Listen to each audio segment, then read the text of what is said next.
Okay, good morning, Dad. Good morning. Today is Monday, September 22nd.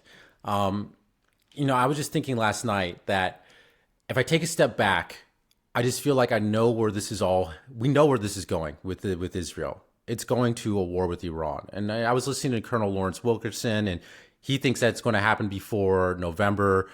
First off, do you think that this war with Iran is just coming? Is it inevitable?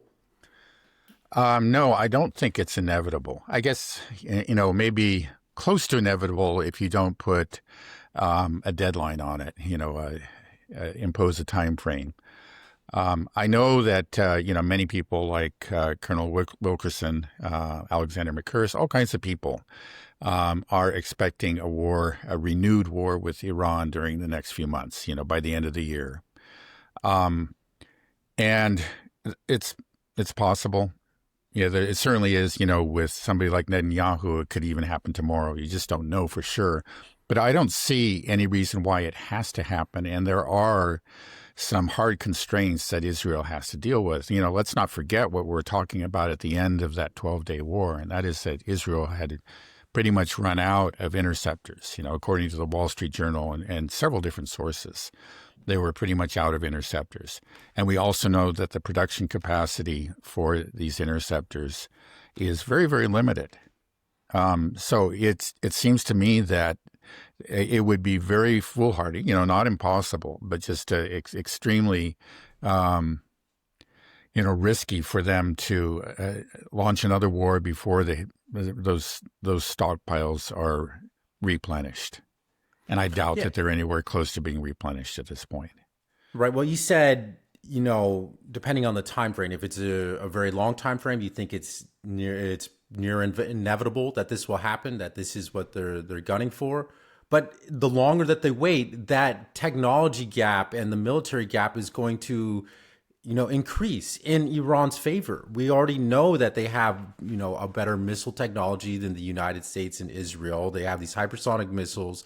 They're becoming more and more closely allied with Russia and China. China is now providing them with their fighter jets, which this new J-30 jet seems to be very impressive. We've had a small sample size on how good these aircraft are, but what we saw them how they fared in the Pakistan-India relationship, and it seemed like a consensus that the Chinese jets were better than the Western jets. The complete system that they have. So, if you're Israel, you're also losing support in the United States. The trend is that they're just going to lose more and more, right? If you want to do it, you have to do it sooner. Like, it doesn't help that we can only produce 550 Patriot missiles a year, right? And we're sending them to Ukraine, to Korea, Japan, wherever. We can't replenish their air defense systems sufficiently, And if we wait 2 or 3 years, maybe they have a couple thousand, but now that means Iran has hundreds of thousands of drones and missiles that they can use to overwhelm Israel, right? Yeah, well, that's true. That is let's say, a countervailing factor. That they need to replenish their own stocks. I think there's no question about it. But the more time you give to Iran, that gives them Iran time to repair and improve their own air defense system. So that there is a kind of a race of air defense systems here. But I don't. But I think again, it would be unlikely that they would go, just because here's the fact: this was only 3 months ago, right? That they had to call off the war because they were out of air defense, out of these interceptors. Now, have they sufficiently replenished them? I doubt it. I think it's going to take some time. I don't know exactly when that is. But anyway, that's just one factor. The other thing is that Trump has staked his reputation on the fact that he obliterated the Iranian nuclear program. And he's quite serious about that. I mean, he's gone after people that have suggested otherwise. For example, the head of the DIA, the Defense Intelligence Agency, was fired by him because he produced a report that said, no, the Iranian nuclear program, it was set back, but not significantly. So anyway, again, he staked his reputation on this.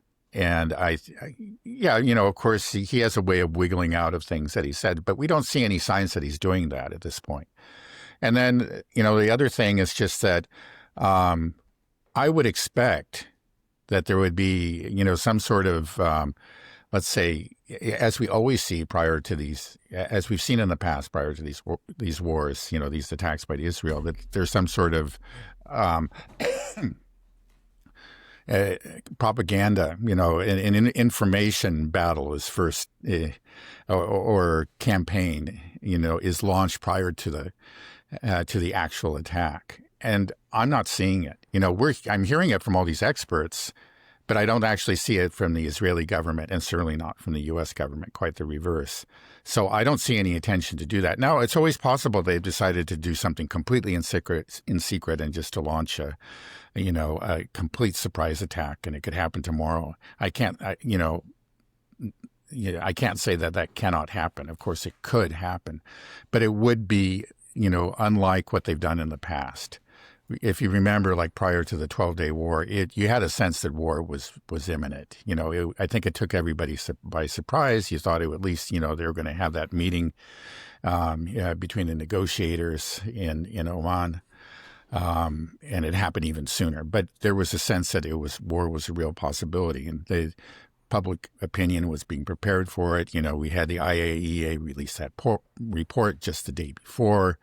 And we're not seeing that. Now, I think what some of these analysts are doing is they're looking at what's happened with the E3 and the snapback sanctions and saying, well, this gives a justification, that this could be used to justify an attack.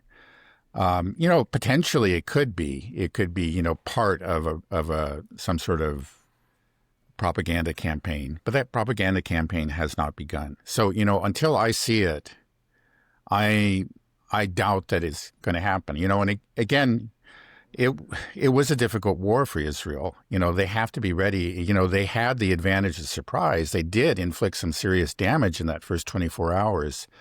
And this time they don't have that advantage of surprise, unless they've figured out something else entirely new. Maybe that's what they're working on, but that may take time.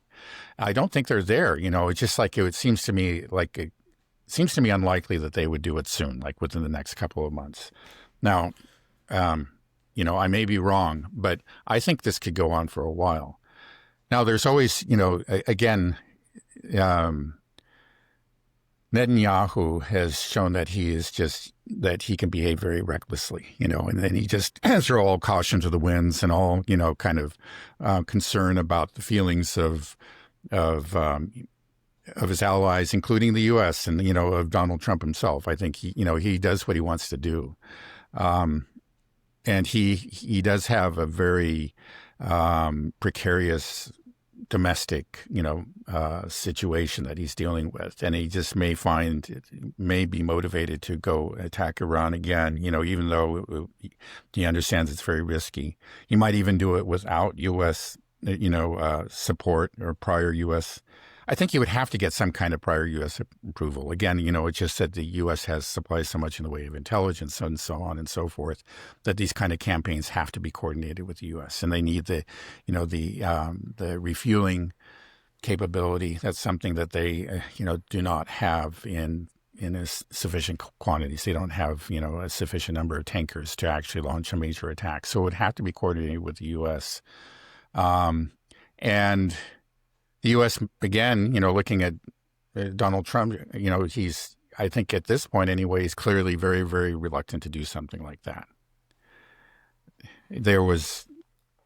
So I am, I think at some point we'll see it, but it could be, and I'm not saying it can't happen, by the end of this year, it could, but it could go on for quite a bit longer.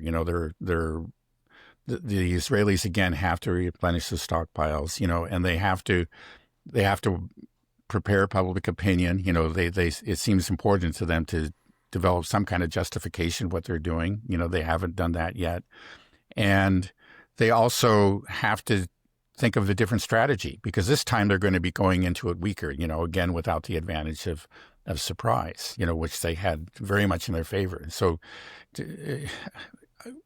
I think, we may have to wait. Sometimes, it takes a while for the groundwork to be laid for an attack like this. And again, who knows? We have a very reckless president in Israel. It could happen any time, but I wouldn't be surprised if it goes on past the end of this year and well into next year. So, Yeah, well, let me try pushing back a little bit on it. For the propaganda campaign, how they try to lay the groundwork, warm up the public. I feel like we are on to them. It doesn't work. The propaganda campaigns are failing in large part because of social media. Now, there's some sketchy things going on with social media, like you mentioned, Larry Ellison. Who is it? Michael Dell. These basically like 3 or 4 Zionists. I think one of the Murdochs themselves. They're going to be taking over TikTok and on the board. And so, that's part of going to be suppressing that type of speech. So maybe that's part of what they're looking at. But they may also just be thinking like the propaganda campaign that they try to do prior to the Iran attack. I felt it wasn't very good. It's pretty haphazard. Fox News is putting out diagrams. This is how we're going to attack them and do this and people were like, wait, what's going on? Even Charlie Kirk was telling the president himself that, hey, this is very unpopular. The youth, the conservative youth don't want this, that this isn't working. So maybe their idea is that these propaganda campaigns are starting to backfire. I think they might be. So maybe they're thinking, we don't do a propaganda campaign. Instead, there might be just a false flag, and then they capitalize on that. And then you said earlier that they called off the war because of the lack of air defense. For sure, the 12-day war, they were getting pounded, and we know that they're running low.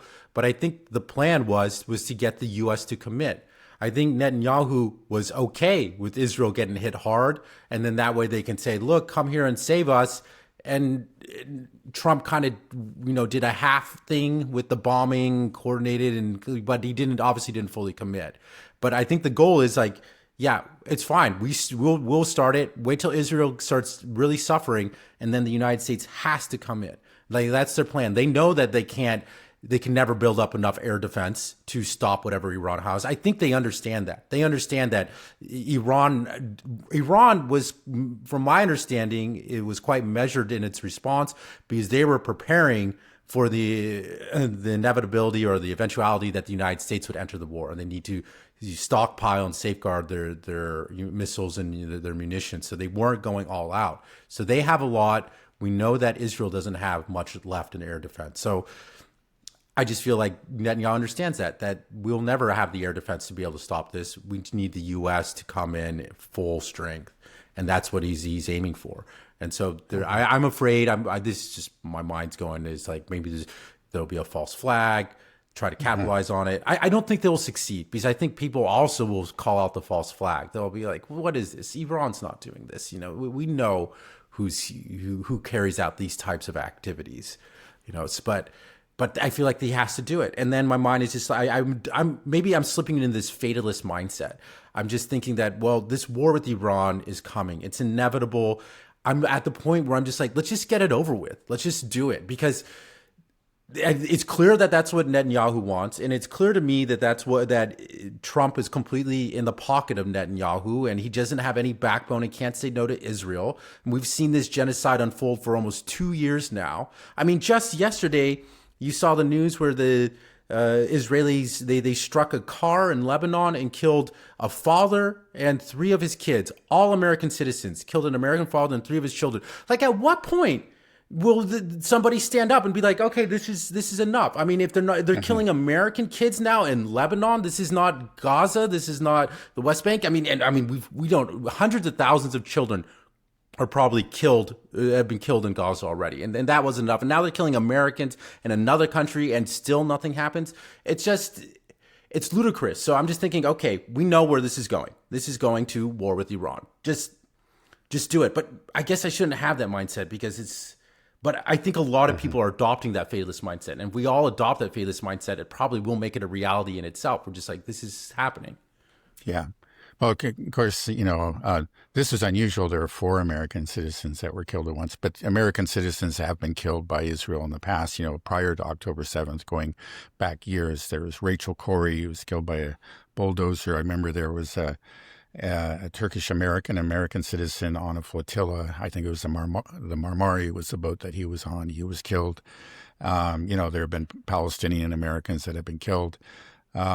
and Israel has never paid a price for it. They just never have. So this is a little bit extreme. We're talking about 4 that were killed at once. Three little children. Yeah, I know. 3 little kids. Right. You would certainly hope that would really, these aren't lead to some real Palestinians condemnation, either. real consequences. Yeah. Right. I know. So we'll see. We'll hope that it does lead to some sort of consequences, but probably not. You just, again, this is Israel. And then, on the information war, have they given up on the information war? I don't think so. I think you mentioned what's happening with Larry Ellison. Actually, the Israelis themselves and the head of the ADL, Jonathan Greenblatt, here in the U.S., they're using the same term to describe the information war. They're calling it the Eighth Front. I guess that Israel's supposed to be fighting on 7 different fronts in the Middle East, military fronts, and physical battlefields. But the Eighth Front is the information war, and that's actually taking place in the U.S. And that's something they take very seriously. I don't think they're walking away from it. They obviously have real problems, and there's an awareness of this, and they're making moves. They're trying to do what they can to, regain their control over the information sphere. So again, I don't think they're going to give up on that. And I do think that there is going to be an effort. I think you're right to point out that the last effort to prepare public opinion for this attack on Iran was not very successful. But in the end, what Trump did was very popular. But the thing is, okay, Trump is aware of that. He knows that his base does not want to be in some sort of major, does not want the U.S. to become involved in a major Middle Eastern war.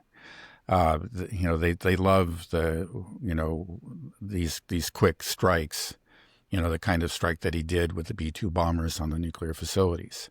But that was, according to him, that was successful, doesn't need to be done again. So he has a lot of incentives not to become involved. Again, I think that we can see that from the past. He is very, very reluctant to become involved. And the Israelis really do have to take that into account, before they go ahead with an attack of their own. They can't, that's one reason, for all these years, again, Israel, there's always talk about maybe Israel attacking Iran, and never happened until this year. There's been talk of it for, at least 20 years. And it didn't happen until this year. And one of the reasons, maybe it was at least in part this Operation Rising Lion, the surprise, attack from within the territory of Iran. But another part of it is that they did get a prior approval from the U.S. Actually, there were transcripts that were released of discussions, within the Netanyahu's cabinet, or some Security Council or whatever. I can't remember the exact. Where the discussions took place. But anyway, the leadership of Israel, from those transcripts, we know that they got prior approval. And I think that you have to get it again. And again, I don't know how likely that is. Now, you're right. There's a chance that he might just say, okay, I didn't get prior approval, but I'm just doing it. And I know that we're going to get hit hard, but if we get hit hard, that will bring in the Americans in some form. That's very risky, but he could very well do it. So it's always possible. You're right. It's always possible. I don't deny that it isn't, but there are, they've shown a reluctance in the past to attack without, prior approval from the U.S. And they do need that coordination and everything. And if the U.S. refuses the refueling and the intelligence, then there's really not a whole lot they can do in Iran. They are dependent on the U.S. I almost think that at some level, like, Trump and America doesn't have control over large parts of its own military industrial complex. I feel like parts of it are essentially Israeli. I almost feel like if they put up planes in the air, that they may get refueled regardless because of their assets throughout the Middle East without even the U.S. knowing. I don't, with the whole Qatar thing, who knows? Maybe Trump was in on it and gave prior approval, but I can also equally believe that the Israelis have their own context within the United States military industrial complex where they do things. And because we know that our generals in the first Trump administration, they just straight up went behind Trump's back with what was going on in Syria. You know, Trump wanted to pull out. They just lied to him. They operate on their own. And I feel like the CIA operates on its own, is basically a cutout of Mossad. And so maybe Trump understands that at some point. He might just be afraid. And none of these things that we're doing here are in the interest of Trump or the United States. This is why Trump is underwater. You know, why he's in trouble. You know, he platformed on a peace campaign, you know, that he was going to be a pro-peace candidate. And then look what he's supporting. The most documented genocide in history. He has to understand this.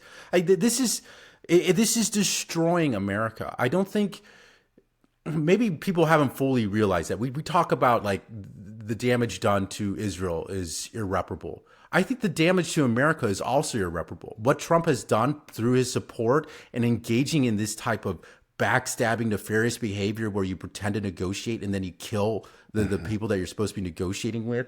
Like, we have no honor left, no integrity left, no morality left. And if that's the case, then you're done as a country. You can't be a superpower if nobody trusts you anymore. It's over. America is over. And I think, I don't know. It's all so self-inflicted. All these supposed great things that we built up, our reputation and these supposed great institutions and freedom of speech, just cut down, all for the sake of Israel instantly. You know, it just sacrifice everything that America was supposed to be. Just throw it all out the window because Israel wants to commit a genocide. It's absurd. It's so crazy. Yeah, well, it is. It certainly is. Now, about Israeli control over parts of the U.S. government, maybe that's an overstatement, but if it is, it's not by much, Yeah, right. but not by much. There's obviously a tremendous amount of influence. And going back to the lead up of the Iraq War, it's well documented that there were essentially, you could almost call them Israeli agents, people like Douglas Feith, that were within the U.S. government just working on behalf of Israel to bring us into that war. And that's been true. That's been a fact of life, a fact of our government for a long time. And I think that it's actually, and unfortunately that problem has become even more severe under Trump, because one thing he did is he just brought in, again, fanatical Zionists. They've always been there, but in greater numbers, and with perhaps a greater intensity to their fanaticism than in the past. So we have a lot of those people who, you may be right. I think there was actually a suggestion, like what was it that he fired his national security advisor. You remember, he let him go. He just became the ambassador to the United Nations.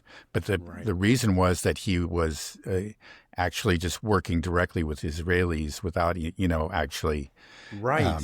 Yeah. So, right. He had a special signal app that was sending everything directly to Israel, directly to Mossad. He was a Mossad agent, and he was right there. The national security advisor. National security advisor. Right. And he doesn't get fired. They say, okay, we'll just move you to the UN because he got caught because he's such an idiot. So imagine how many people that haven't got caught. Yeah. You're right. I mean, it's just like and again, it's, it's always been true. It's been true for decades to some extent, but it's become worse under Trump. Right. Oh, sorry. What's that? Sorry. I said, do you remember his name? I felt like no, it's on the tip of my tongue, but I can't. Yeah. It's the sort of name, if I heard it, I would recognize it, but I forget it. Anyway, but it's there. Yeah. And we can see examples of it, where it comes to light, and we can sure that there's a lot of things going on in the shadows. But that's something that Trump would have to deal with. Now, he kind of dodged the bullet with this, with this B-2 attack on Fordo and the other nuclear facilities. And we'll see if he can dodge the bullet again. It's not clear. What can he do? He obviously does not want to. I think this is true with Trump. He does not want to become involved in any extended war. He understands that would be very, very unpopular with his base and with the rest of the country too. But Israel is going to want a commitment. So there's going to be battles fought and games played, but I think a lot of this can happen, in the lead up to a war. That's part of what leads up to it. Everybody's trying to, get their, um,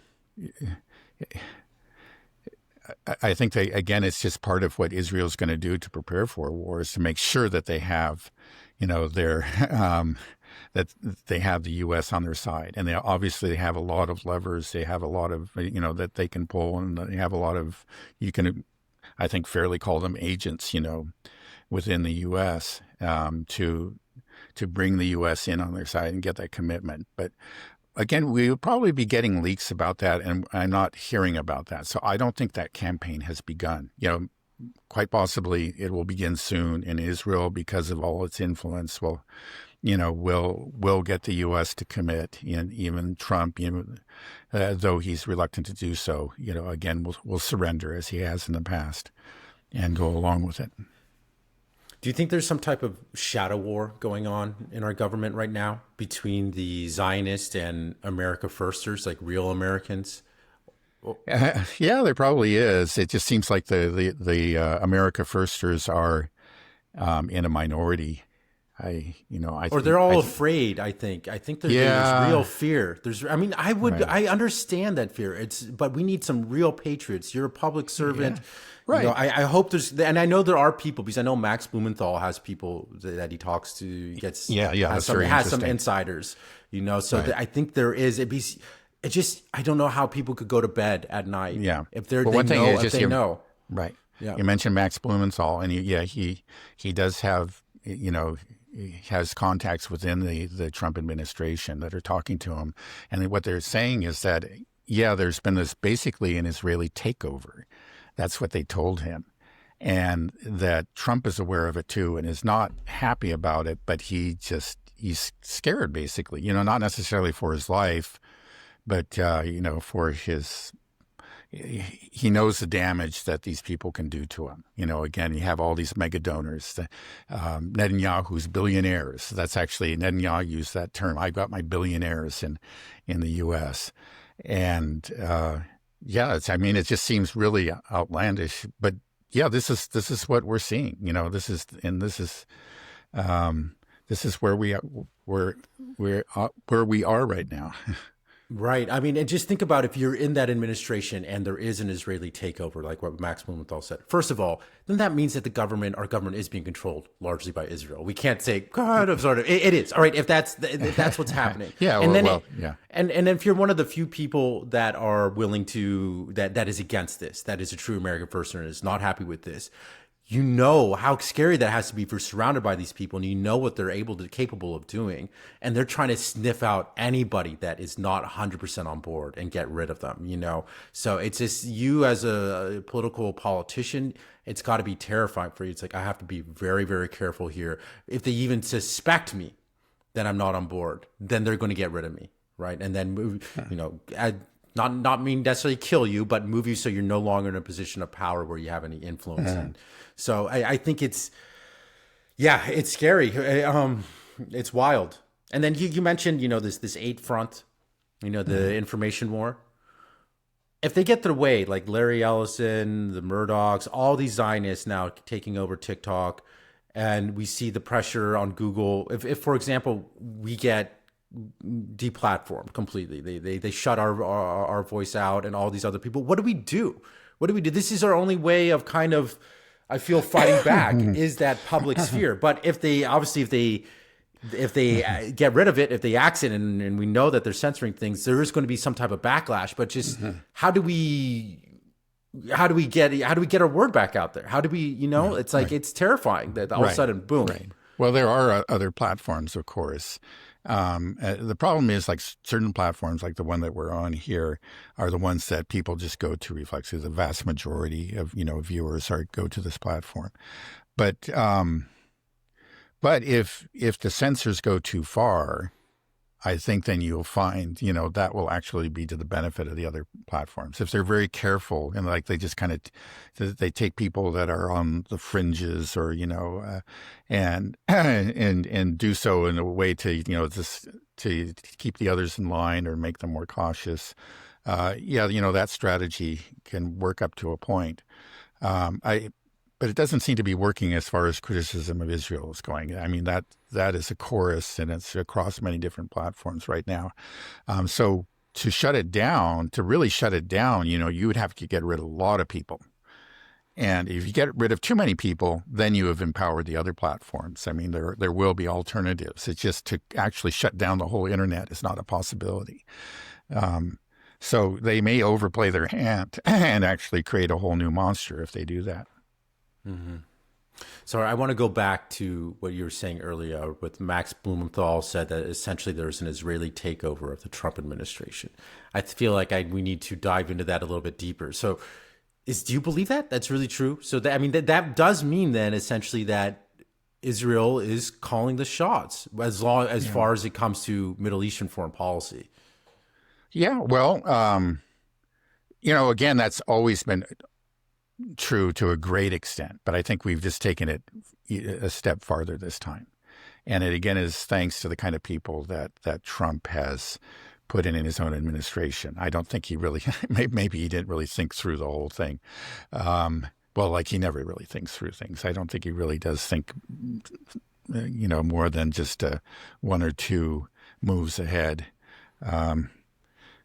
Obviously, I'm not a believer in the 5D chess theory of Donald Trump. In the past, there was obviously the Israeli influence has always been there, or again, has been there for decades and decades. But there was enough, let's say, independence that the U.S. could say no to certain things, like no to an attack on Iran. And we found that, under Biden, Biden was very, very close with Israel. We know that, was just as complicit or very nearly as complicit as Trump has been in the Gaza genocide and so on and so forth.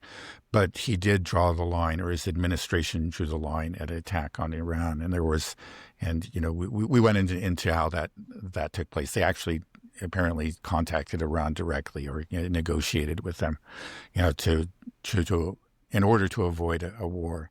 But it looks like that independence that still existed seems to be gone now. So, there are just enough fanatics in positions of power within the U.S. government that, maybe you can talk about control of the U.S. government, at least of its foreign policy vis-a-vis the Middle East. Let's say that, in case not control over the whole U.S. government, but control over our Middle Eastern policy. And in any way that affects Israel, they have complete control. Right? Yeah, right.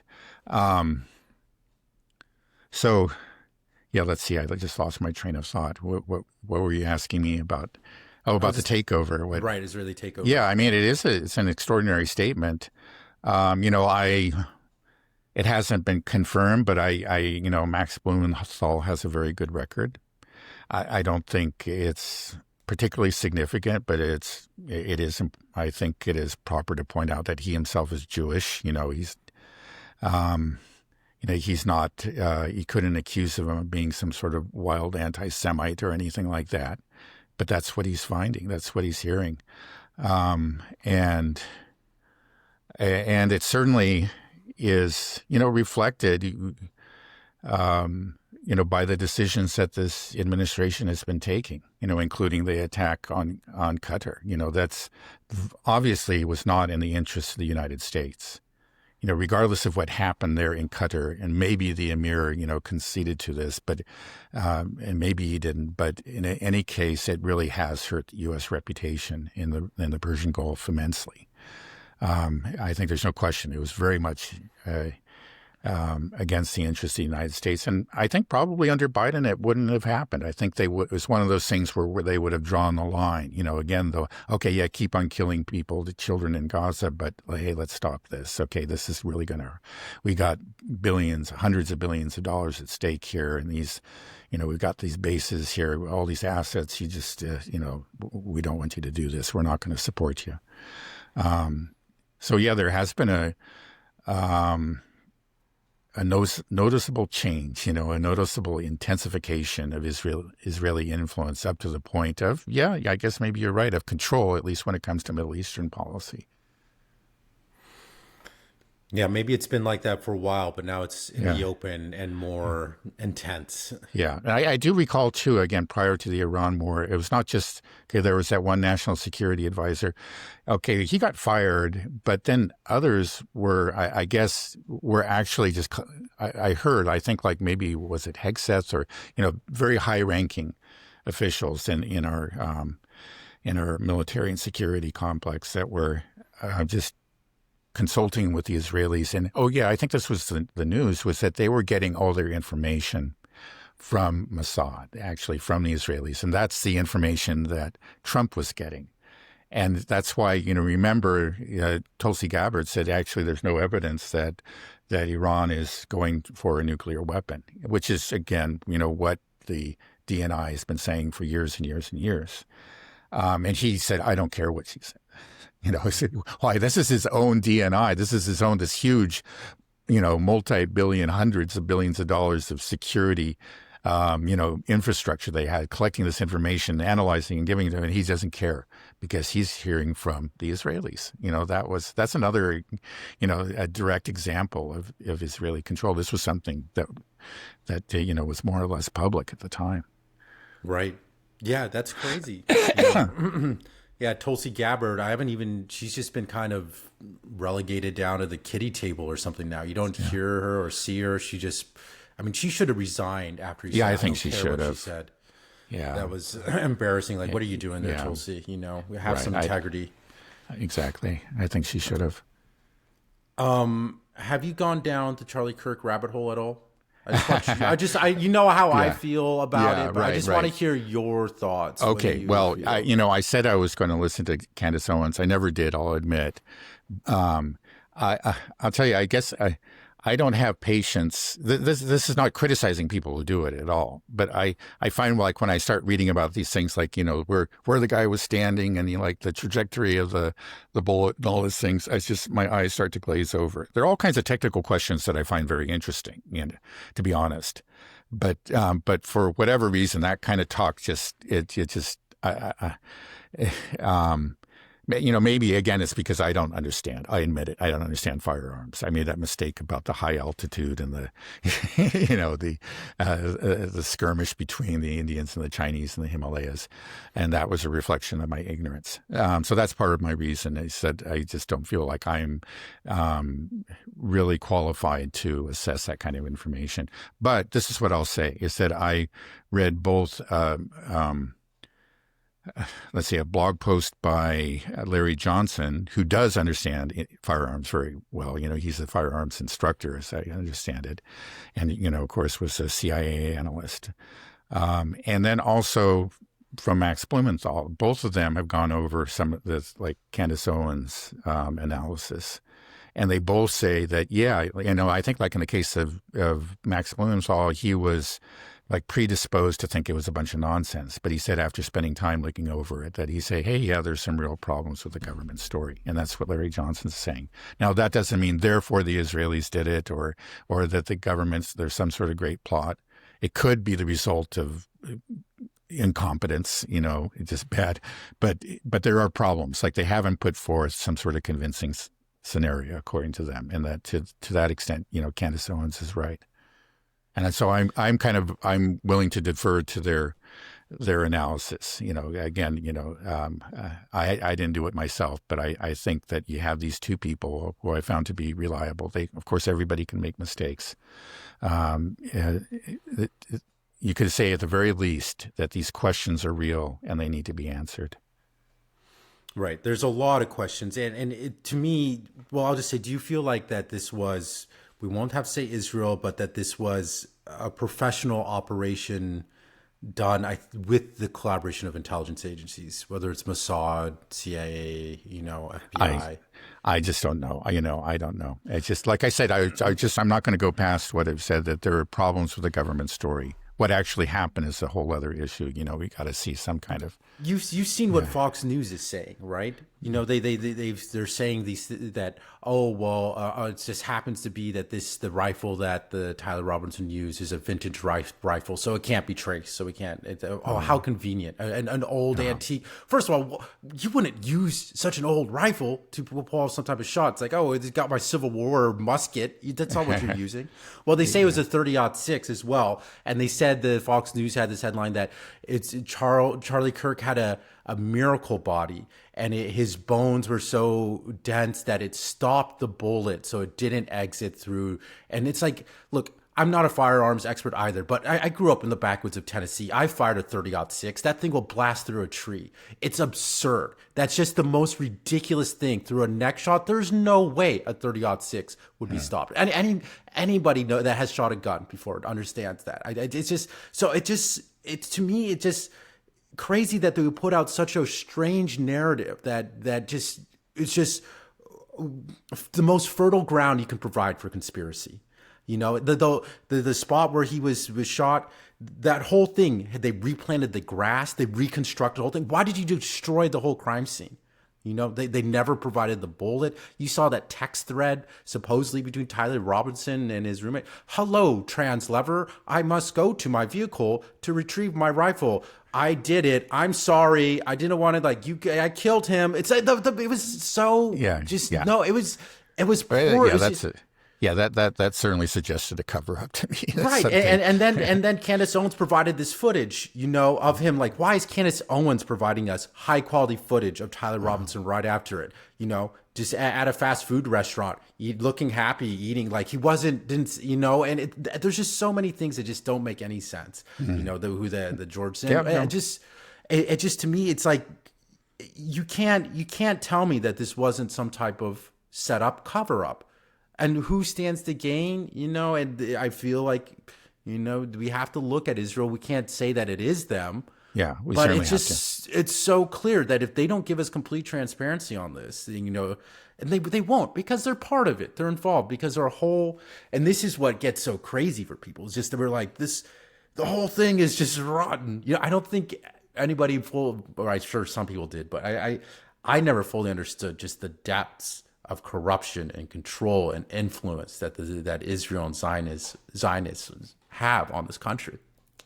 And it's just sickening. It's just, but I know I got to make sure that I don't just, everything I see, I stub my toe. I'm like, Israel, I got to. So I understand that as well. But I don't know. Yeah, no, I think it's very fair to ask all these questions. And there's ample reason to be skeptical about the story that's put forth and to suspect some kind of cover-up.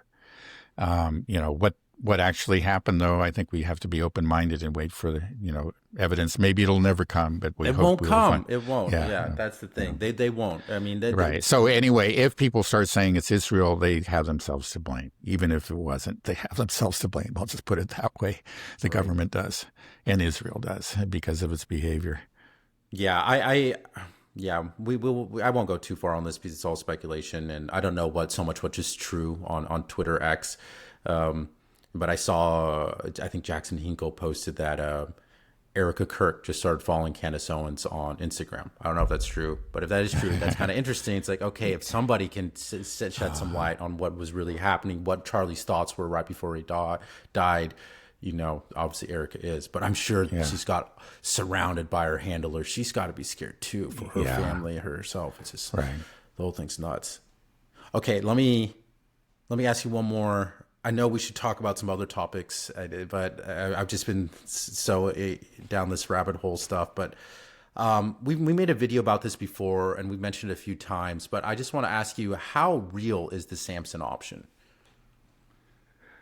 Well, I've been hearing about it for like 30 years at least. I think it's just sort of it's been known. I don't know how it's known exactly, but I don't think there's a whole lot of debate about it. Maybe even 40 years ago that I heard about the Samson option, that Israel had these nuclear weapons. Again, it's not official. It's not been declared, but everybody knows it. And so every once in a while, a U.S. government official will let it slip and then deny, I didn't mean to say that. But we all know it. Anywhere, I think, from 90 to 250, something like that. You hear different estimates, but a considerable number. And that, you know, these are, they have their, these nuclear warheads have their designated targets, up to and including Moscow is what I heard. But again, this was decades ago. But when we say up to, I mean, are we talking about up to that would be in Moscow? Or are they going for America as well? I haven't heard about them. Yeah, I don't know. I don't know if they really have the capability. I don't think they have ICBMs. You know, they have what, the Jericho 3 or something, that, which is capable, I think, of reaching Moscow. But I don't think they can cross oceans. I don't think they have that capability. But of course, they could do a great deal of damage to Europe and to, you know, Middle Eastern capitals. There's no question about it. And it's kind of hard to believe that they would have these nuclear weapons, which everybody concedes, and that they wouldn't have this plan, or they wouldn't let it be known that they have this plan, because that's the whole point of having the nuclear weapons, is scaring everybody of the consequences of an Israeli defeat. So this is, you know, if I hadn't heard about the Samson's option, I would just assume that it was there and that they had whispered in the ears of all these, you know, different Western leaders. You know, that's what Israel would do. And I would say it's hard to believe that they wouldn't do that. Right. Well, I mean, they can't let it be known. I mean, yeah, of course, it can't be official, but it's just that it's, but yet but they let it be known, you know, through unofficial channels, and, you know, Western leaders understand what they're dealing with. Well, they shouldn't even let it be known through unofficial channels. I feel like it's so damning. Now that people are you know, know what this, just the fact that people know what the Samson option is now, I mean, then that just means, like, who are these people? That's the attitude of toddlers playing a game. You just rage quit. You know, you're just like, if I can't have my way, then I'm going to flip the table over. Except we're talking about killing millions, tens of millions of people. Like nobody that you. How can you look at somebody like that, a country like that? And but I mean, that's the logic of nuclear war and nuclear weapons. I mean, that's the logic of it. So you want to create a deterrence, and that's how you do it. And it's there. I'm sure that people looking at that say, yeah, these guys are crazy. Let's not push them too hard. Because they're not just crazy, they're going to have more than, That's what's crazy. Yeah, exactly. So we're not even getting close to doing that, you know. We can't let them lose a war. Right, but that's what's so crazy. It's not even pushing them. It's like, if you don't support us enough to allow us to commit a genocide, then we will nuke all of your major cities. That's the idea, right? Like, how crazy is that? So you got to keep on supporting me, or I'll just kill you. Right. Well, I don't know that it really extends. You know, it could be with people like Smotrich and so on. It could extend to Palestine. Say, you don't let us take Palestine, you know, we'll nuke you. But that's not the Samson option. The Samson option really would be that let's say they get into a war with Iran, and Iran, you know, is clearly winning. The future of Israel is in doubt. That's when they go to the Samson option, or, you know, or they threaten it, or maybe they fire they launch the first nuclear warhead. You know, but as for Gaza, you know, unfortunately, I think they can get away with it, and you know, nobody's going to intervene. Nobody's threatening them. So I think it's really the Samson option comes into play if there's a real war that threatens their future existence. But that's where we're heading, right? I mean, we started talking about. Yeah, well, that again is Iran's aware of that too, and that's one reason, you know, they're really in a difficult position. Is that say, yeah, you know, we're fighting for our own existence, but if we start to win the war, then our existence is further threatened. So what do? I think actually the logic is that the Iranians need to acquire a nuclear weapon. The Israelis understand that if they push the Iranians too far, there's a chance that they could get nuked. I mean, that's the terrible, terrible logic that we're looking at. Well, do they have to? I mean, if there's countries like Pakistan that could maybe do it on loan, say, like, look, we got your back. If Israel hurls a nuke, we'll hurl one too. You know, it's just so crazy we're talking about but I think this is where we're happening. I just feel like we're going to see a mushroom cloud in the next couple of years, and that's just crazy. That's crazy. Do you think? What do you think? If you're taking the over-unders, mushroom cloud in the next 2 years, take the over or the under? Well, I will still say that probably not, but I mean, the chance of it happening is greater than it's been in a long, long time, ever since the Cuban Missile Crisis. Do you think we're at a more precarious point right now than the Cuban Missile Crisis? Well, in a way, I think, we had, well, it's hard to say. We got pretty close there at that time. And we're talking about, a full-scale nuclear war that could have maybe not ended the planet or ended, human civilization, but would have perhaps sent us back to the Stone Age. I mean, that was really a possibility back then. I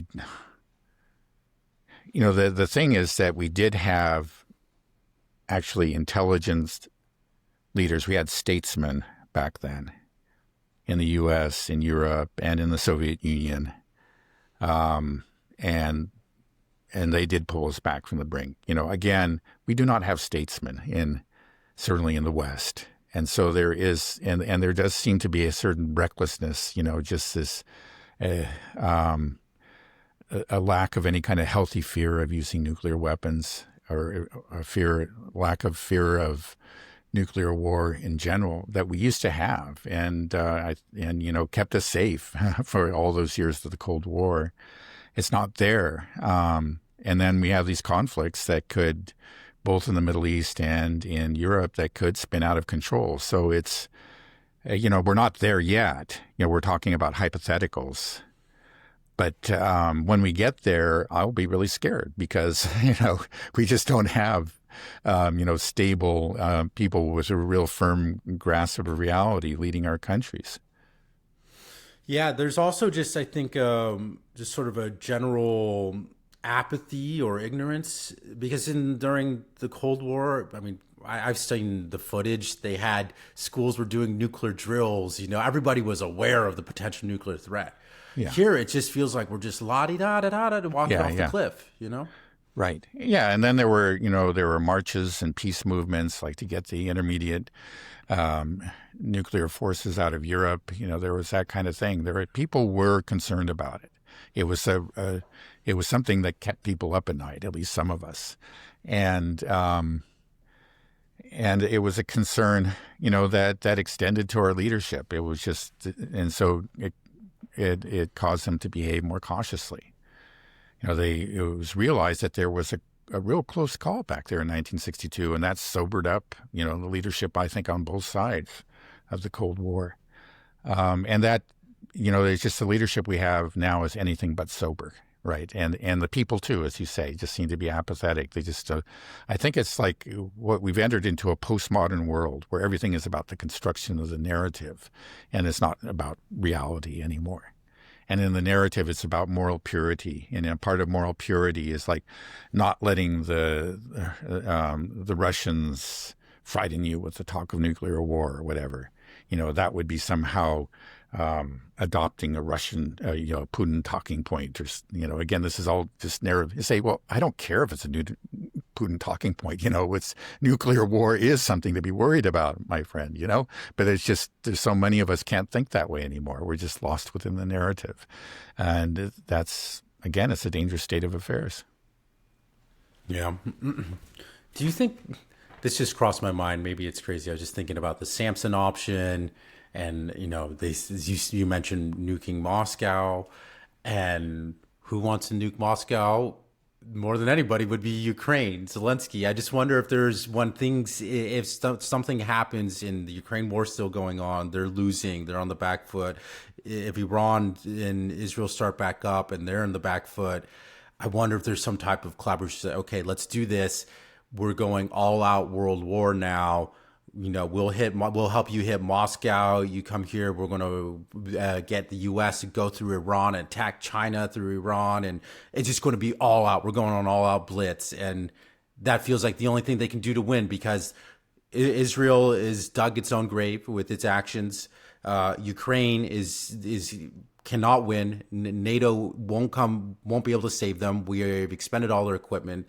We realize our economic sanctions don't work against them. Our military equipment is no good. So what do we got to do? We just got to blow it all up. Do you think that's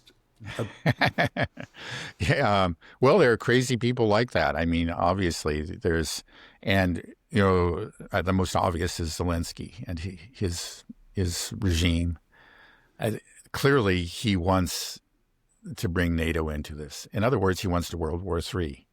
He's always looking for a way to start World War III, and so that's dangerous. We have him there, and so far he hasn't succeeded. I think that whole all the drone nonsense that took place in Poland was an attempt again to bring NATO in. But there are people, fortunately, I think they're a minority, but there are people within the West who want to go there. There's no question about it, and they're always pushing, for increased escalation, up to including direct conflict between Russia and NATO, and they're on the losing side so far, but you think about like what happened in the case of Iran. For all those years, again and again, the realists won out. We're not going to fight Iran. We're not going to do that. We're not going to do that. And they would always win every time the anti-Iran hawks began to make another push for war. They would push back, and it wouldn't happen. And we've seen that, I think, also in the case of Ukraine. There have been these attempts to provoke NATO intervention. They failed. It's like when push comes to shove, NATO will actually make it clear, no, we're not doing that. And that happened again with the drones. Even though all these Western leaders and Western media hyped it up as something really major, basically an attack on Poland, NATO, the NATO statement was much more careful and made it clear that there wasn't any grounds for a NATO response. So far, it's like the sane people are still in charge. They may be evil, they may be warmongers, but they're sane. But who knows? It's just like when the temperature gets really high. It's just like when the Ukrainian lines truly collapse, as we've said many times, or the Russian forces cross the Dnieper, or they march on Kiev, or they're marching on Odessa, or they take Odessa. Something at some point. The dam may break, within the Western leadership, and the crazies just may start winning the argument because of all the hysteria. Think if there was so much hysteria over these plywood and foam decoys that somehow flew into Polish airspace. Imagine the hysteria that's going to, take place when the Russians cross the Dnieper and are marching on Odessa or surrounding Kiev or something like that. It's going to be hard to fight, and then there's a real danger of a larger conflict. It may be that's in the end, the sane people will win out and they'll just admit defeat, and we can just breathe a huge sigh of relief. But right now, I just don't know who to bet on. It is scary. It could happen. Yeah, I just feel like I'm resigning myself to the fact that there's going to be some huge conflict, and obviously the U.S. is going to be involved. I'm just not fully sure what capacity, because I don't think that there's any appetite for any boots on the ground. I think for Western Europeans or the Americans. So I just don't understand right. how it's going to play out. Right, exactly. There are real breaks and some major obstacles to that scenario, the scenario of World War III in Europe. But again, we have the crazies lined up on the other side, and who knows how the hysteria will affect the populations. They may really, like within Europe, maybe they'll really buy it, and maybe they'll believe that they are truly threatened and actually, start showing up at the conscription offices, or the enlistment offices, I guess I should say, right? Yeah. Well, I hope we're wrong. I hope that I'm just in my own bubble and I'm creating these nightmare scenarios just completely in my head. But it just when I just look at it and think about it more, I'm just like, yeah, I don't see off ramps. And the fact that there was the initial hope, well, with a lot of people when Trump first got elected, like, okay, is he going to end the war in the Ukraine? He got a ceasefire between Israel and Gaza. Mm-hmm. Maybe this can happen, but where I'm looking at right now, I just don't see any light at the end of the tunnel. I just feel like this is where we're going. I was really hoping that Trump would be like, let the Ukrainians vote whether they want this war. You know, like this martial law crap has got to stop. Both Zelensky and Netanyahu. It's like we have to. The only way we stay in power is if we keep these wars going. We just no, we won't show up for corruption trials. Let's keep the war going. We won't do any elections. Ignore these. We'll force conscript people. You know, it's like it's just awful. It just seems like just an easy moral thing to do as a person. I just thought the president had some power and that they could do it, but I didn't know how compromised our government is and how complicated. Well, yeah, I think in the case of, I think Trump actually doesn't support the Ukraine war, and he's made some efforts, to bring it to an end. But I just think he simply lacks really the. It was good, it'd be tough in any case. I know I've said this before, but I'll just say it again. It'd just be tough for even the most experienced statesman to bring an end to this war. I think there's no question about it. It's now, and pretty much it's actually impossible in the foreseeable future. But to pull out of the war, that's something they can do. And you have to say Trump has actually taken steps in that direction. It's just that, again, his steps just don't inspire a whole lot of confidence because of the people he has around him. And, his tendency to flip-flop. He can't. Right. He has no ability to control any type of narrative or to counter the narrative, I should say, the false narrative. Yeah, occasionally. There's so many things that he could do to counter. Just start showing the videos of the forced conscription. Show the polls where the vast majority of Ukrainians want an end of this war immediately, and they're okay with losing territory. Like, just say that you're all about democracy, then tell Zelensky he has to hold elections. Let the Ukrainian people have a voice. Stop killing all of them. They don't want this war. I almost feel like Americans and Western Europeans want this war more than they want this war. They do want this war more than the Ukrainians themselves. They don't give a damn what the Ukrainians think and what they want. They just have to say, we have to stop Russia, and say like, wait. Look what the Ukrainian people want. And even that the fact that these polls that show that the vast majority of Ukrainians want to end this war, for me means that it's got to be blown way out of proportion. If I'm in Ukraine and I see that they're pulling people off the street, and then someone says like, "Hey, do you support the war?" I'm like, "Oh yeah, yes, it's amazing. I love it." I like just the fact that people are willing to speak out against it in this hostile environment just shows that it's like this is not. This is not representative of what the Ukrainians want, the Ukrainian people. And it's just, anyways. Right. Anyway, I say, point out, I don't think it's even fair to say that the Europeans want it's the European leadership, the European political class that wants the war. Yeah, even when you look at polls of, the people in various European countries, you don't find any significant support for the war, maybe with the exception of the Baltics. Even in Poland, there's a growing dissent, growing opposition to the war.